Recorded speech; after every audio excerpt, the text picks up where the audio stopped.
بسم اللہ الرحمن الرحیم۔ السلام علیکم ورحمۃ اللہ وبرکاتہ۔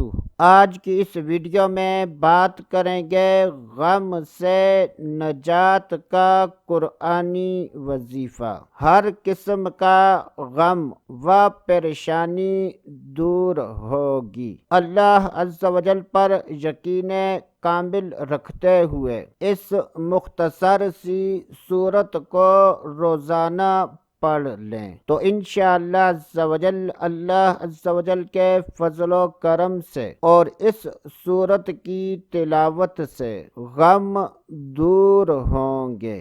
وہ صورت یہ ہے والعصر ان الانسان لفی خسر الا الذین آمنوا وعملوا الصالحات وتواصوا بالحق وتواصوا بالصبر۔ اس صورت کو درست تلفظ کے ساتھ یاد کر لیں تاکہ تلاوت کرنے میں کوئی غلطی نہ آئے۔ پابندی کے ساتھ روزانہ اس صورت کی تلاوت کریں۔ تو دوستو آج کے لیے اتنا ہی، اگلی ویڈیو تک اجازت، اللہ حافظ۔